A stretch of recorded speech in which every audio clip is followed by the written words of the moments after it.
Assalamualaikum warahmatullahi wabarakatuh.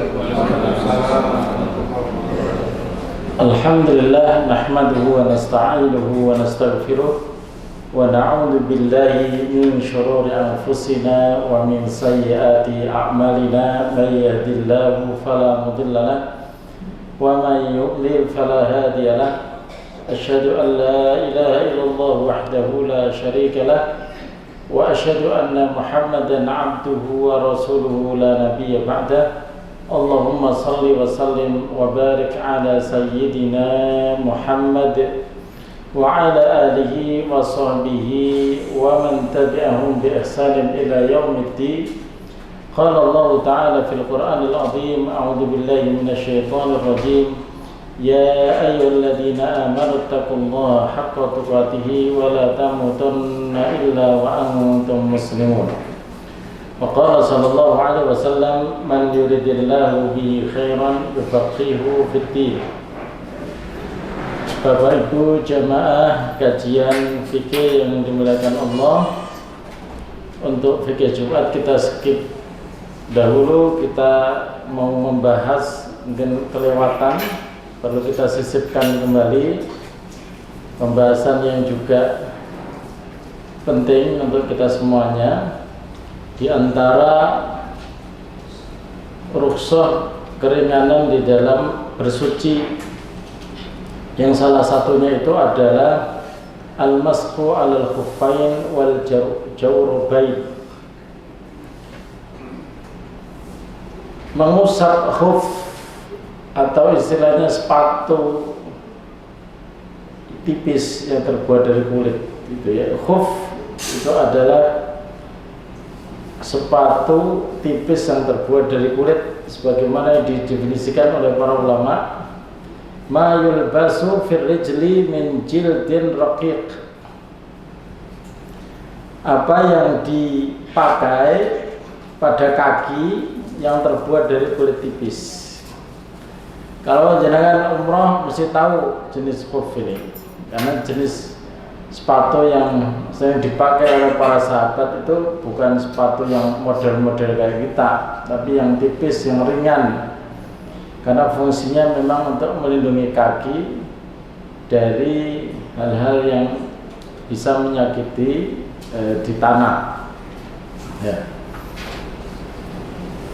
Jadi di dalam fikih itu salah satu yang menjadi pembahasan mengusap khuf, mengusap sepatu tipis, dan ini dilakukan saat berwudu sebagai ganti daripada membasuh kaki. Yang tentunya pada zaman sekarang juga lumayan dibutuhkan, ya. Mau diambil atau tidak keringanan ini, ya nggak masalah. Dan makna khuf pada zaman sekarang para ulama juga memasukkan di dalamnya kaos kaki, ya. Jadi kalau boleh mengusap di atas khuf sebagai pengganti membasuh kaki, begitu juga dibolehkan mengusap kaos kaki sebagai pengganti membasuh kaki, gitu. Karena memang fungsinya hampir sama.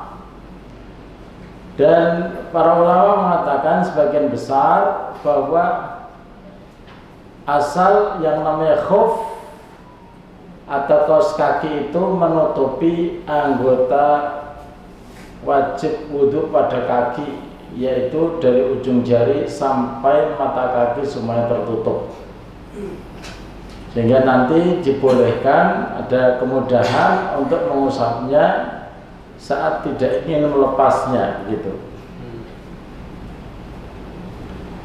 Dan ini kenapa kaos kaki, ya, kaos kaki itu disamakan dengan khuf. Ini ada seorang tabi'in namanya Atha bin Rabah. Beliau mengatakan bahwa al-mashu 'alal jawrabain, mengusap dua kaos kaki itu sama dengan mengusap dua khuf. Hukumnya kaos kaki itu sama dengan khuf gitu. Ada juga yang memasukkan yang lain, yaitu lafaif namanya. Lafaif itu semacam kain yang suka dililitkan di kaki. Apa yang namanya? Itu bukan karena sakit ya, tapi karena biasanya pemain bola itu kakinya itu kan dililitkan itu loh, kayak itu. Tetapi jumhur ulama tidak masukkan itu. Kalau kaos kaki ya, tapi kalau kain itu tidak gitu. Karena memang fungsinya, tujuannya lilitan pada kain pada kaki itu kan berbeda sebagaimana pada kaos kaki atau pada khuf. Jamaah sekalian rahimakumullah, mengusap khuf hanya dalam wudhu saja. Jadi dibolehkan mengusap khuf atau mengusap kaos kaki itu dibolehkan pada wudhu saja. Adapun kalau kita berhadas besar, maka tidak dibolehkan mengusap. Maka kalau hadas besar, ya harus mandi dari ujung rambut sampai ujung kaki, itu harus kena air semua. Ya. Tapi kalau wudhu enggak, kalau wudhu ya nanti ada syarat-syaratnya, dibolehkan sebagai pengganti membasuh kaki itu diganti dengan mengusap khuf atau mengusap kaos kaki. Gitu. Sebagaimana dalam kasus ini, karena Nabi SAW, Rasulullah SAW ya'muruna, memerintahkan kepada kami, idza kunna safran, ketika kita sedang bepergian, alla nanzi'a khifafana thalathata ayyam, supaya kita tidak mencopot sepatu-sepatu kita 3 hari. Karena namanya safar, dan pada zaman Rasul itu kan penuh dengan bahaya. Baik itu bahaya dari musuh yang mau menyerang atau begal. Maka keringanan atau rukhsah ini diambil oleh Rasulullah SAW dan para sahabat supaya geraknya biar cepat, sehingga tidak direpotkan dengan mencopot sepatu terus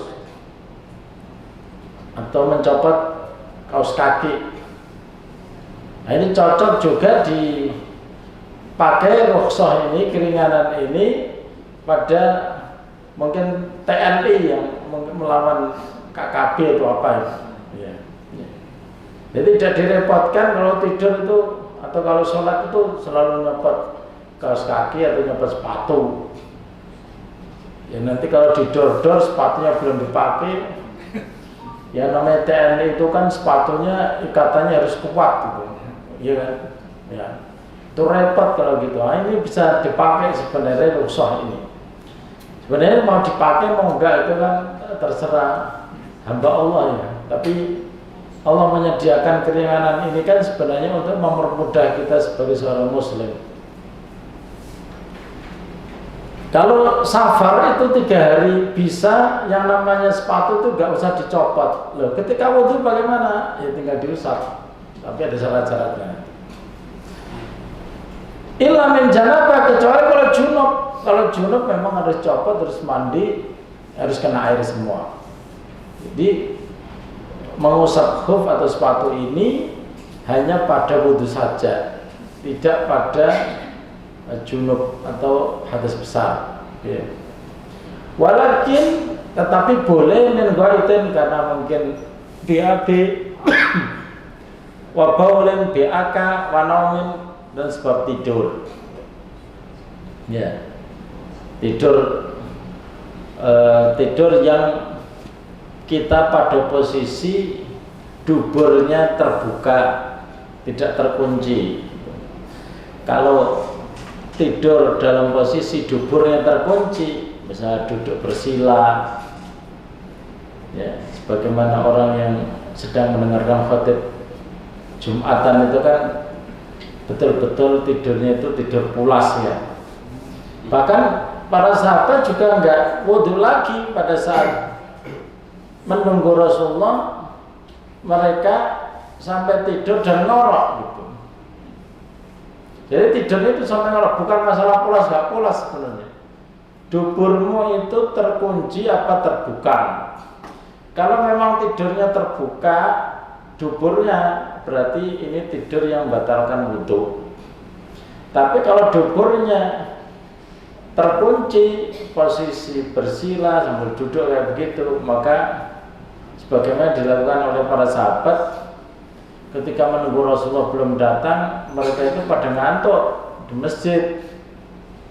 Dan di dalam riwayat ini sampai kedengaran ngoroknya. Tapi ketika Rasulullah datang, itu langsung semuanya bangkit dan tidak wudhu. Dan Rasulullah SAW tidak menyuruh mereka wudhu. Nah, para ulama mengambil kesimpulan hukumnya itu tidurmu itu duburnya terkunci apa? Terbuka. Bagaimana cara membedakan terkunci atau terbuka? Ya posisinya duburnya tertutup atau tidak pada saat kita sedang tidur. Kalau tidur itu sudah mengkurap, ya, itu sudah batal, ya, atau melumat.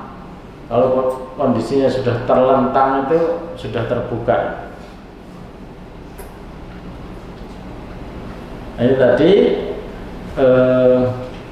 dari Atha bin Robah, seorang tabi'in, menegaskan bahwa kaos kaki itu hukumnya sama dengan khuf, begitu.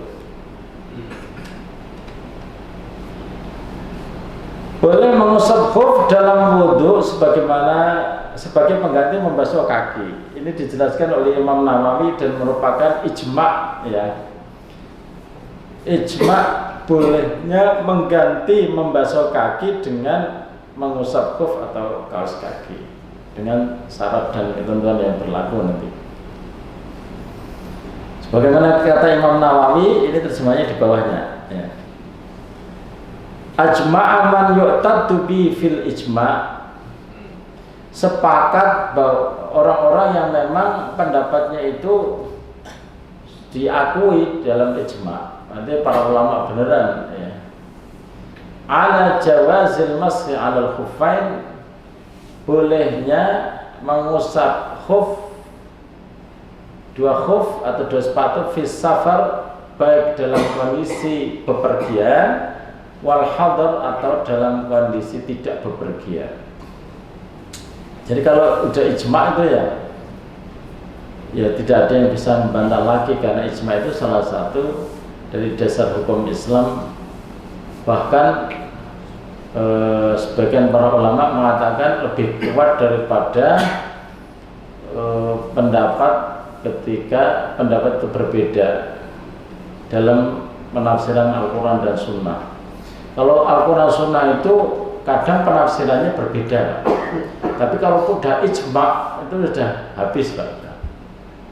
Ya, tidak perlu dalil lagi sebenarnya.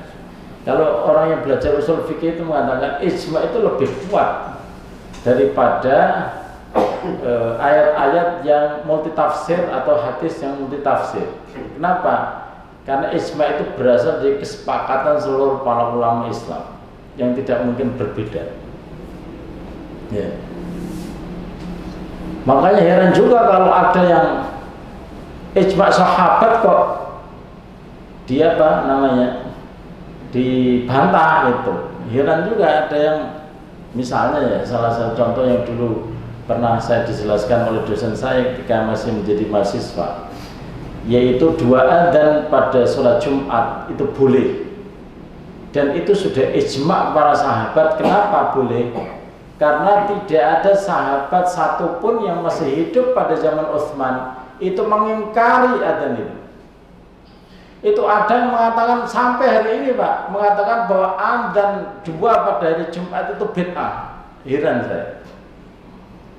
Padahal dua adzan boleh loh Pak maksudnya, ya boleh. Padahal para sahabat yang hidup di zaman Utsman itu masih banyak sahabat-sahabat yang terbaik Pak, ya kan? Dan tidak satupun riwayat yang menentang, satupun sahabat yang menentang Utsman itu melakukan adzan 2 kali. Tapi pada zaman sekarang ada yang berani mengatakan bahwa adzan 2 kali itu adalah bid'ah. Nah, itulah gunanya kita belajar usul fikih, bahwa kalau sahabat sudah sepakat, tidak mungkin itu adalah kemungkaran, gitu. Seandainya sahabat itu ada yang menentang, itu tentu kita mendapatkan riwayat dan tentu nanti ada, berarti terjadi perbedaan pendapat para sahabat. Tapi kalau sahabat diem kabeh menang, sepakat, berarti boleh ada adzan yang pertama pada sholat Jumat. Ojo diungkap maneh kemudian Utsman melakukan sebuah kebid'ahan. Padahal Rasulullah pesan, alaikum bisunnati wa sunnatil khulafa'ir rasyidin al-mahdiyyin, hendaknya kalian pegang sunnahku dan sunnah khulafa'ur rasyidin yang mendapat petunjuk. Dan sepakat para ulama bahwa 4 khalifah itu adalah khulafa'ur rasyidin. Jadi kalau seandainya ada tradisi atau apapun dari 4 itu bahkan disepakati oleh para sahabat, itu kita nggak usah ngomong maneh Pak. Sampai nggak setuju adzan 2 nggak masalah, karena pada zaman Ali juga 1 lagi gitu, nggak masalah. Tapi jangan dianggap bahwa yang adzan 2 itu kemudian melakukan kebid'ahan. Itu terlalu lancang Pak ya. Kalau orang lancang-lancang kayak gini tuh sok keminter. Iya, mau sahabat lho gak ono sing mempermasalahkan, dan itu di zaman yang terbaik yaitu Khulafaur Rasyidin. Tiba-tiba kemudian muncul, wah dalilnya gini. Ya sudah, ya selesai lah. Kamu ya silakan, kalau mau adzan 1 ya silakan, tapi kalau ada adzan 2 jangan kamu terus selalu juluki ahlul bid'ah, ngono lho Pak. Dia itu melakukan sebagaimana yang dilakukan oleh Utsman bin Affan dan para sahabat yang lain. Tidak ada riwayat yang mengatakan Utsman telah melakukan bid'ah. Itu. Maka ini juga begitu tentang masul khuffain, itu sudah perkara yang ijma' menurut Imam Nawawi, boleh dilakukan pada saat safar atau dalam kondisi tidak safar di rumah. Sawa'un kana li hajatin aw li ghairiha, baik ada kebutuhan tertentu atau tidak. Misalnya sakit kan ada kebutuhan yang namanya, atau tidak, aku males nyopot kaos kaki, ya sudah mengusap nggak apa-apa sebagai ganti membasuh kaki. Itu hatta yajuza lil mar'ati al-mulazimah baitaha, sampai seorang wanita yang selalu di rumah itu boleh, rutin boleh Pak, tapi sesuai dengan ketentuan ya. Rutin nggak apa-apa mengusap ya, karena kondisinya namanya wanita ya. Nanti ada syarat-syaratnya Pak, tidak asal terus nggak ada membasuh kaki pada saat wudu, enggak begitu, ada syarat-syaratnya. Wazamin alladzi la yamshi, atau orang yang sakitnya menaun yang dia tidak berjalan, mesti nggak bisa jalan kemana-mana, dengan tempat tidur ya. Wa innama angkaratu Syiah, kalau Syiah itu mengingkarinya, wal Khawarij mengingkarinya. Dan Imam Nawawi mengatakan gini, wala yu'taddu bi khilafihim, enggak ngefek mereka berbeda itu dengan kita, itu enggak ngefek, terus enggak usah dipandang gitu loh. Namanya orang Syiah sama Khawarij itu enggak usah diurusin ya, sakarpe mereka dhewe, namanya Syiah sama Khawarij. Ini kata-kata Imam Nawawi ini penting ya Pak ya. Wala yu'taddu bi khilafihim, pendapatnya Syiah dan Khawarij itu enggak usah dipeduliin gitu. Enggak ngefek. Ya. Namanya Syiah sama Khawarij ya kadang yang Syiah apalagi banyak mengkafirkan para sahabat, hadis-hadis yang lewat sahabat-sahabat tertentu yang mereka kafirkan ya enggak diterima, Pak. Sedangkan Khawarij itu ya tipenya itu ya banyak, Pak. Salah satunya itu sok bener dewe gitu, Pak. Dikit-dikit dan keras gitu. Ibadah mereka lebih bagus, tapi mereka orang yang keras, orang yang suka gampang-gampangin hukum, tidak paham agama. Padahal mereka itu kalau ibadah itu lebih hebat. Itu kan ada di dalam hadis yang sangat masyhur ya. Ini terjemahnya tadi. Dalil bolehnya musab khuf bagaimana diriwayatkan oleh Urwah ibn al-Mughirah dari bapaknya ya, Mughirah bin Syu'bah itu. Al-Mughirah itu seorang sahabat Rasulullah SAW pernah bercerita, kuntu ma'an Nabi, saya pernah bersama Nabi fi safaran dalam sebuah perjalanan. Fa'ahwa itu kemudian saya itu jongkok li anzi'a khuffaihi, supaya saya melepas dua sepatu Rasulullah. Faqala, kemudian Rasulullah mengatakan da'huma, gak usah dicopot. Fa inni adkhaltuhuma tahiratain, saya memakainya tadi itu dalam kondisi suci. Famasakha alaihima, Rasulullah cukup mengusap ketika wudu, tidak usah membasuh kaki, karena ketika memakai Rasulullah memakai sepatunya dalam kondisi dia suci gitu. Berwudu ya, dalam kondisi dia mempunyai wudu gitu. Hikmah mengusap khuf, hikmahnya saya ambilkan dari fatwa Syekh Utsaimin gitu. Ibnu Utsaimin sebenarnya terkenalnya kita itu Syekh Utsaimin pada Ibnu Utsaimin, bahwa hikmah dari mengusap khuf adalah yakumu maqama ghusli rijl. Khuf mengusap khuf ini menggantikan membasuh kaki pada saat wudu. Wa dzalika li anna al-wajiba 'ala al-insani fil wudu'i ayutahhiru arba'ata a'dha'.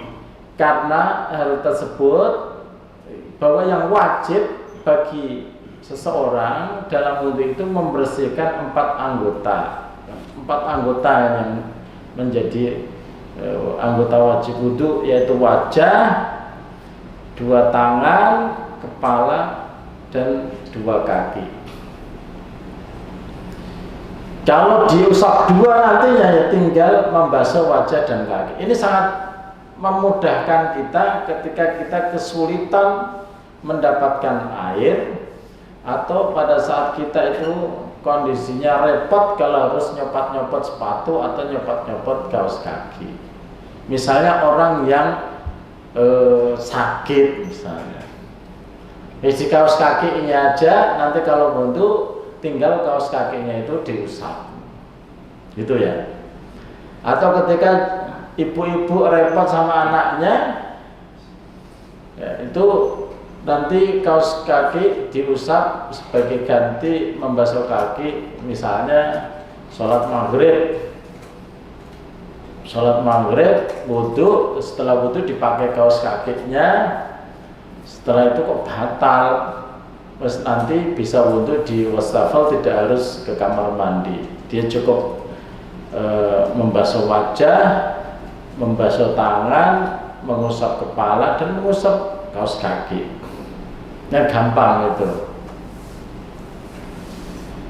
Famin rahmatillahi ta'ala bi ibadihi annal insana idza kana labisan jawarib aw khuffain fa innahu la yukallafu ayyan zai'ahuma thumma yaghsilu qadamayhi lima fi dhalika min al-masyaqqah fi an-naz'i wal idkhal marratan ukhra.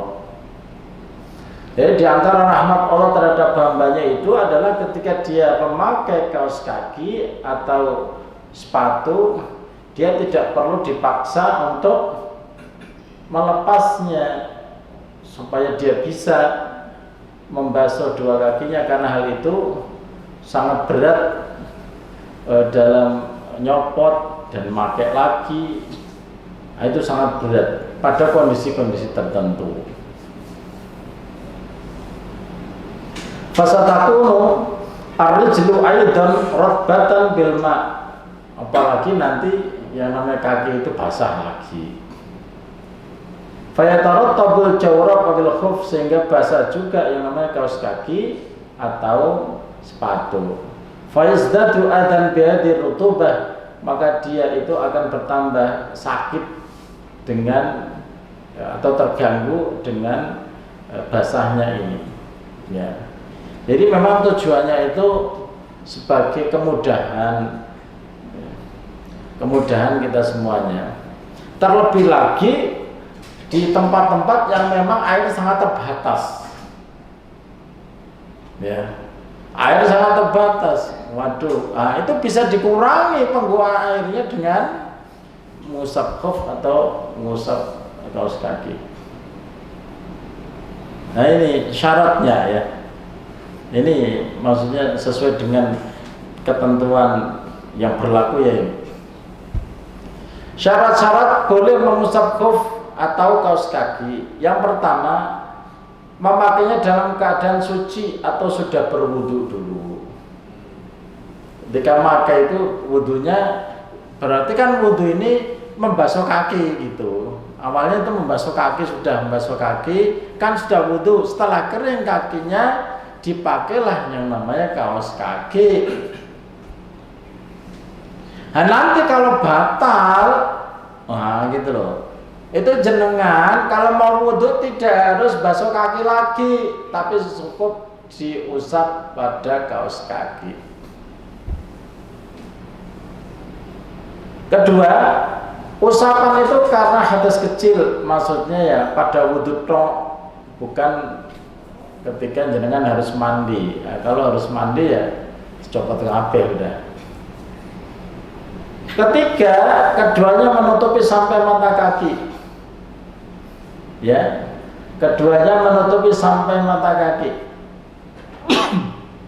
Baik sepatu atau kaos kakinya itu ketika dipakai itu menutupi mata kaki. Ya. Artinya apa? Anggota wudhu pada kaki itu tertutupi semua.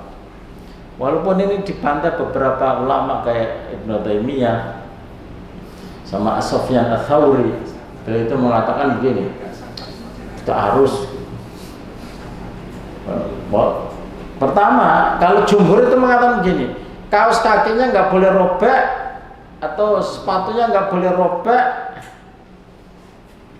kemudian menutupi mata kaki. Kalau Sufyan Ats-Tsauri atau Ibnu Taimiyah enggak perlu. Ya. Sufyan Ats-Tsauri itu pertimbangannya begini.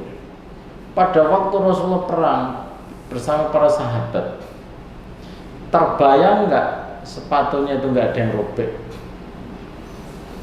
Kira-kira ketika diterapkan ini, apakah sepatu mereka itu mulus-mulus semua?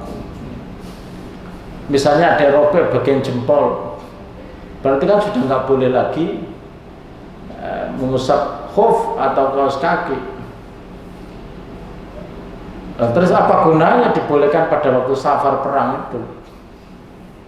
Kalau memang nggak boleh, ya gitu. Jadi walaupun robek-robek nggak apa-apa, ketok-ketok nggak apa-apa gitu. Nah, itu pendapat yang lain. Tapi pendapat jumhur, kalau bisa kaos kakinya maupun sepatunya itu menutupi sampai mata kaki. Ya, itu pendapat yang aman lah. Ya, karena memang kita itu kan wilayah damai sih ya. Kalau kita wilayah perang beda lagi, ya kan? Mungkin kita nanti mengambil pendapatnya Sufyan Ats-Tsauri. Artinya, ya kita kan memang orang damai, ngapain pakai kaos kaki robek? Mau kita beli ya gampang, ya kan? Beli gampang sekali kaos kaki itu. Lah bagi orang yang perang, ya apa? Cara mendapatkan kaos kaki yang atau sepatu yang gak robek itu gimana? Ya? Sufyan Tsauri itu kuat namanya. Robert dikit gak apa pakai tok jempolane drijine. Ini segini khuf itu ya kalau dipakai itu mesti apa ya ada sing robek gitu. Bau itu kan tidak menunjukkan najis ya. Sebetulnya nggak najis saja. Bau nggak enak ya, badek ya istilahnya. Saking suwene tinggu terus gak dijemur kan. Baunya. Tapi kan yang namanya bau itu tidak mesti najis ya. Jenengan gak mandi seminggu tetap boleh kok sholat itu, walaupun baunya badek. Ya. Jadi yang penting ojo najis saja. Walaupun itu tentunya ya jangan gitu kan. Iya. Jangan kayak begitu. Jadi manusia itu malaikat pun akan komplain sebenarnya kan. Malaikat juga komplain. Sampai itu sholat itu niat apa enggak. Memang yang paling rajin mandi itu sebenarnya orang Indonesia. Orang Saudi itu jarang mandi Pak. Kita kan nggak tahu. Mereka itu pakai parfum betul kan? Tak tanya kamu mandinya 4 hari sekali, seminggu kadang. Lu kok iso wangi loh? Saya pakai parfum serat kalah lah bau jeleknya itu. Bau gak enaknya kalah sama parfumnya. Ya. Makanya kalau Indonesia itu bersih, makanya mungkin jenengan nanti itu di antara bangsa yang nanti di padang mahsyar itu bersinarnya itu kuat sekali. Itu negara nanti Indonesia. Iya kan, mandi terus wuduknya itu luar biasa. Basuh kaki loh sampai dengkul. Walaupun itu terlalu ya. Itu terlalu, basuh kaki sampai dengkul itu terlalu. Basuh tangan loh sampai habis tangannya. Sampai tinggi gitu. Padahal kan batasnya tidak se-ekstrim itu gitu. Kalau pakai perban nah itu nanti itu pembahasannya nanti. Ini yang sehat walafiat dulu ya. Dan kalau perban, gip, plaster itu ada pembahasan sendiri ya. Mudah-mudahan saya bisa membikinnya. Saya bahan mentahnya itu sudah ada. Cuma untuk bikin ben jenengan melihat iso berwarna-warni itu nganu Pak. Itu perlu mikir itu Pak. Karena ini tidak siap, maksudnya tidak siap ya. Maksudnya tidak siap itu enggak langsung enak gitu. Jadi kan tak kasih gini ono warna-warninya, gambarnya, terus terjemahannya, ngeritik ono. Ya perlu waktu, Pak. Perlu waktu. Makanya jenengan menikmati sebenarnya itu makanan udah tinggal ditelan-telan aja ya. Kita ini Pak berjibaku masaknya itu Pak. Belum lagi itu tadi ada pendapat-pendapat yang berbeda. Saya selalu ingin menyampaikan pendapat-pendapat yang berbeda itu supaya jenengan itu enggak yang bener itu tok ngono Pak. Engko misalnya ada berpendapat sobek-sobek gak apa-apa. Menurut Ustaz saya enggak boleh, tidak sah. Padahal memang ada ulama juga yang mujtahid yang membolehkan. Jadi bukan ulama ecek-ecek gitu. Kalau ulama ecek-ecek sih enggak usah terlalu perhatikan ya. Kalau ulama sekitar Sufyan Ats-Tsauri, Ibnu Taimiyah itu jenengan harus benar-benar memperhatikan Pak. Oh ini ulama yang besar gitu. Soalnya ya itu tadi, kalau kita tidak tahu pandangan yang berbeda itu suka langsung ngecap, wah ini tidak tahu sunnah gitu. Saya takutnya jenengan itu pikirannya begitu Pak. Wah orang ini nggak paham sunnah. Padahal kamu sendiri yang sebenarnya tidak tahu, nggak paham pendapat para ulama gitu. Akhirnya dianggap wah ini tidak sesuai dengan, tidak kembali kepada Al-Quran Sunnah. Aduh repot kalau ngomong sama orang yang tidak mau berbeda. Kemudian ketiga, keduanya menutupi sampai mata kaki. Ini yang tadi sudah saya ceritakan. Ada pandangan yang berbeda, tapi jumhur itu memang kalau bisa anggota wudhu di kaki itu tertutup semua. Yang keempat, usapan dilakukan dalam waktu yang ditentukan. Kalau orang itu mukim, itu masa boleh melakukan mengusap sebagai ganti dari membasuh kaki itu sehari 24 jam, sehari semalam.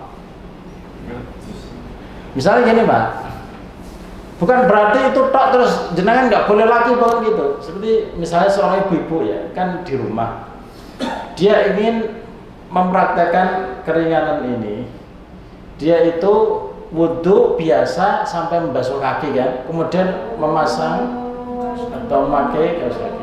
Kita tunggu dulu.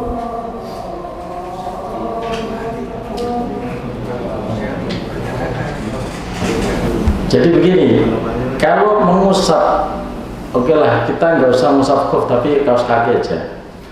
Kalau orang ingin mengusap kaos kaki pada saat wudhu, pertama itu kan dia wudhu normal sampai membasuh kaki. Selesai, kaki kering, dia pakai kaos kaki dalam kondisi suci. Nanti kemudian batal dia. Bagi orang mukim itu punya kesempatan kalau wudhu tidak usah membuka kakinya itu sampai 24 jam mulai sejak mengusapnya. Misalnya ibu-ibu sholat maghrib batal ya, sholat maghrib ya, kemudian dia wudhu ya, setelah wudhu membasuh kaki, setelah selesai terus dipakai kaos kakinya. Ketika dia batal, maka untuk sholat isya dia nanti nggak usah mencopot kaos kakinya, tinggal dia wudhu dari awal, misalnya berkumur, di wastafel lah misalnya, atau membasuh wajah, terus membasuh tangan, mengusap kepala. Pada saat kaki nggak perlu dibuka, tinggal diusap. Ya, seperti gambar yang di coklat itu, gini aja udah. Pada kaos kakinya itu sudah bisa sholat lagi. Seandainya habis mengusap gitu kan dia sudah punya wudhu lagi kan. Setelah itu kok gatel Pak. Waduh, yo. Adalah pendapat Syafi'iyah dan Hanabila, kalau sudah dia punya wudhu dengan mengusap tadi, dia ingin melepas kaos kakinya, maka dia cukup menyempurnakan dengan membasuh kakinya tok segera. Terus dicopotnya langsung gitu tok. Paham ya maksudnya? Iya. Jadi nggak perlu dia wudhu dari amal. Itu yang pendapat paling populer di dalam mazhab Syafi'i. Walaupun ada dua riwayat, tapi Imam Nawawi mengatakan yang populer itu kalau misalnya nih sudah mengusap kaos kaki, kan dia sudah punya wudhu lagi Pak. Kemudian waduh kok buatan ini enggak mau sholat, wes tak copot aja, gak enak. Langsung copot, terus tinggal membasuh kaki. Karena apa? Yang anggota-anggota sebelumnya itu sudah dilakukan. Tinggal karena dia itu kepengen nyopot kaos kakinya, dia tinggal. Dan waktunya seandainya tidak dicopot ya, waktunya itu sampai 24 jam. Misalnya dia mengusap jam 6:30 malam, maka sampai 6:30 malam besoknya. Itu enggak usah nyopot kaos kaki sekali. Gitu, enggak usah nyopot kaos kakinya, enggak apa-apa. Kalau betah gitu. Ya. Karena dalam kondisi-kondisi tertentu seperti tentara, itu kalau bisa sepatunya nggak usah dicopot. Tentara kok nyopot sepatu, didor-dor melayunin tanpa sepatu, tambah ribet ya. Nah, itu dalam kondisi-kondisi tertentu, kalau TNI yang dikirim ke Papua itu kan mereka bisa punya jatah karena musafir itu 3 hari 3 malam 72 jam. Nah, gitu. Kaifiatnya ya tadi saya ambilkan dari buku Al-Mulakhas Al-Fiqhi biar kebagian semua Pak, para ulama itu biar jenengan kenal aja.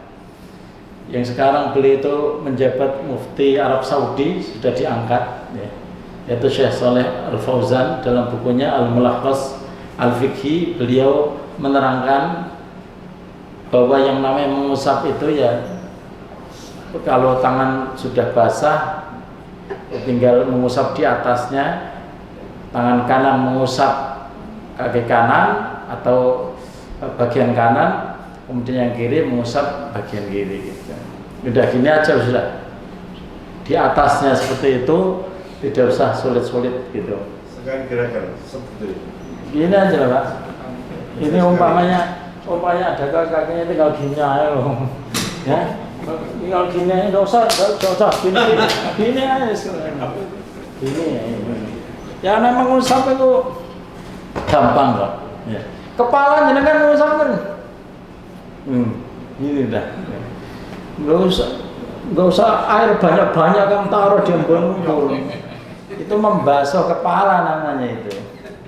Kalau mengusap kepala itu memang kadar airnya sangat sedikit, hanya untuk supaya ada air yang nempel walaupun sedikit gitu. Itu sudah kategorinya mengusap.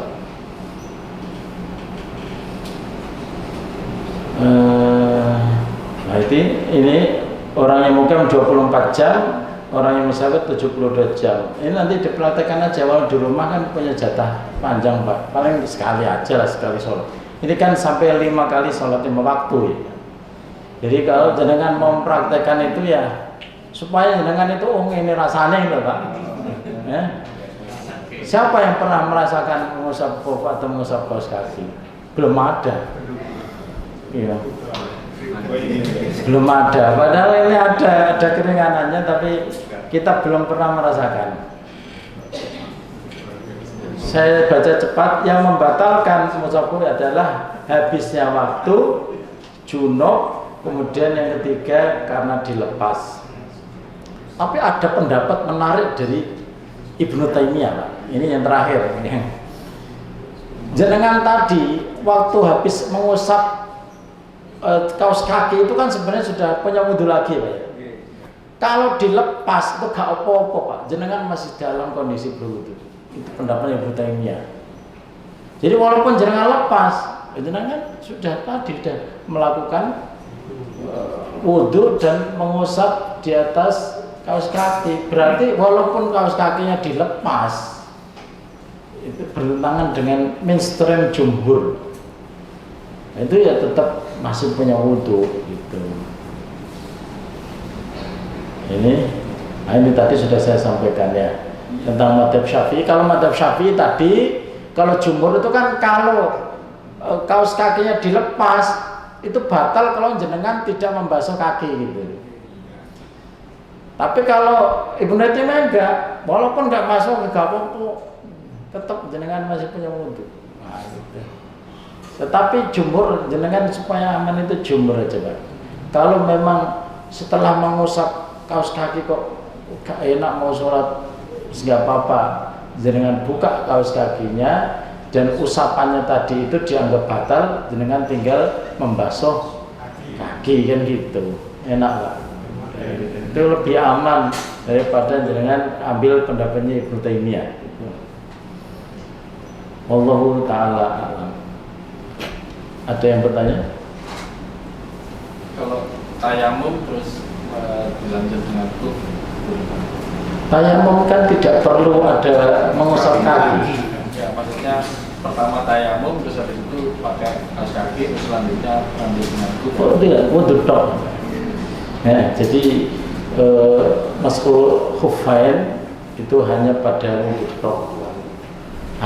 Setelah ini itu nanti pembahasannya ada tayamum. Tayamum itu adalah termasuk rukhsah sebagaimana maskul khuffain. Jadi rukhsah juga, nama tayamum itu rukhsah Pak. Karena tayamum itu gak bersihin apa-apa Pak jenengan Pak. Coba jenengan tayamum, bersihin apa? Gak ada, itu rukhsah menurut jumhur. Karena ada sebagian ulama mengatakan itu azimah. Azimah itu dia model bersuci yang lain memang gitu. Bukan rukhsah. Tapi kalau jumhur mengatakan justru karena nggak boleh mandi, nggak boleh wudu karena sesuatu, maka ada rukhsah namanya tayamum, karena tayamum itu tidak membersihkan apa-apa. Membersihkan apa? Malah ngotori wajah. Iya. Nah, itu termasuk juga bagian dari rukhsah. Kalau umpamanya kayak satpam di Sinyalimah, sholat pakai sepatu di luar itu gimana Ustaz? Iya, justru perintah Rasulullah sekali-kali sholatlah pakai sepatu atau sendal, karena ahlul kitab tidak memakai sepatu sendal dalam setiap ibadah. Sekali-kali Pak, cuma jangan di dalam masjid. Waktu misalnya sholat id, jenengan nggak usah nyopot sendal, diperiksa dulu bawahnya itu ada tainya apa enggak. Jenengan sholatnya pakai sendal atau pakai sepatu. Kalau masuk masjid pakai sepatu kan nggak boleh.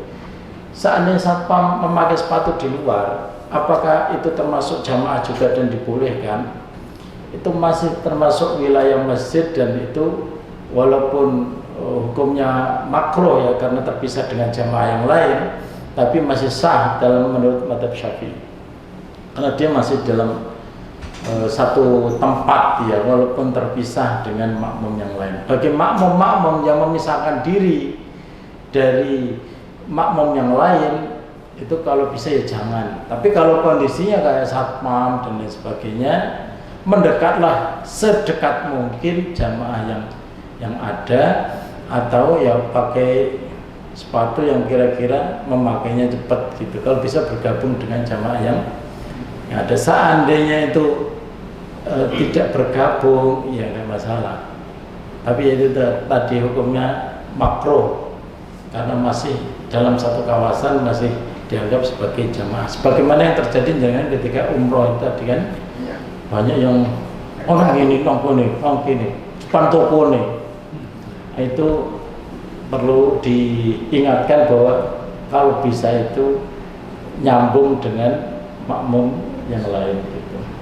Cukup ya, kita tutup dengan baca doa kafaratul majlis. Subhanakallahumma bihamdika asyhadu an la ilaha illa anta astaghfiruka wa atubu ilaik. Assalamualaikum warahmatullahi wabarakatuh.